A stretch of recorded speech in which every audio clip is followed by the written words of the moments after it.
WhatsApp বং family, আমি যেখানে দাঁড়িয়ে আছি তার পিছনে রয়েছে দিল্লির লাল কেল্লা বস। অসাধারণ ভিউ। আর লাল কেল্লাতে গিয়ে দেখো কি করেছি।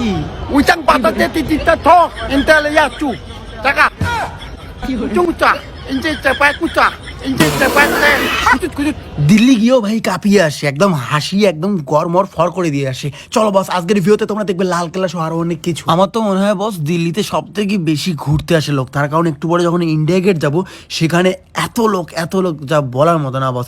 এই যে লাল কেল্লার ভিউটা তোমরা দেখে নাও, কিন্তু তার আগে দেখো দূরে কত সুন্দর করে এক ঝাঁক পাখির দল যাচ্ছে।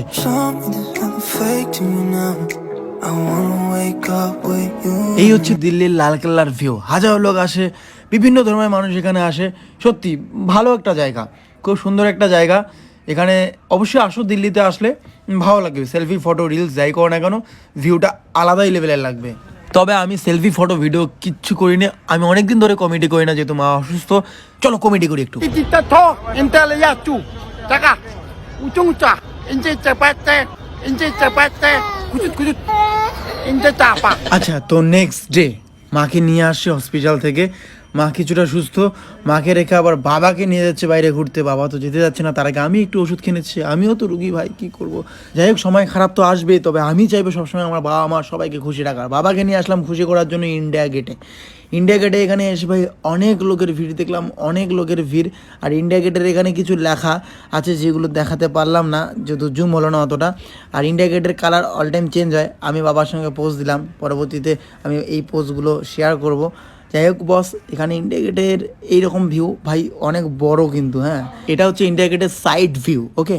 অ্যান্ড এটা হচ্ছে ইন্ডিয়া গেটের পিছন থেকে ভিউ। তো বস সব দিকেই প্রায় সেম ভিউ।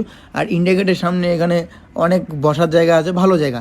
তবে ঠকলাম এখানে ভাই, এখানে টাকা নিল। এখানে ভিতরে আমি ভাবলাম অনেক ভালো জিনিস দেখাবে, কিন্তু ভাই এখানে কিচ্ছু নেই, জাস্ট ফটোগুলোই ঘোরাচ্ছে। একটা মনে হয় লাইট লাগিয়ে দিয়েছে। আরে হাই বাই দ্য ওয়ে, তারপরে চলে আসলাম আবার হোটেলে এসে আমি রান্না করছি, মাকে খাওয়াবো। পরের দিন আবার হসপিটালে যেতে হবে, সেখানে ব্লাড রিপোর্ট কালেকশন করে ডক্টরকে দেখাতে হবে। যাই হোক, দিল্লিকে টাটা বলে সবার আশীর্বাদ নিয়ে, সবার ভালোবাসা নিয়ে, উপরবেলায় কৃপা নিয়ে, ডক্টরের চেষ্টা নিয়ে মাকে সুস্থ করে আজকে বাড়িতে নিয়ে যাচ্ছি ফ্লাইটে করে। সবাই পাশে থাকবেন। এবার ভিডিও বানাতে পারলাম না ঠিকঠাক, খুব তাড়াতাড়ি বাড়িতে গিয়ে ভিডিও বানা চালু করব। এবার যখন চালু করব তো কাঁপাবো। পাশে থাকো, ধামাকা হবে বস। যাই খারাপ পরিস্থিতি আসুক না কেন, ভাঙলে চলবে না। একটাই কথা বারবার বলবো, লাভ ইউ, টাটা।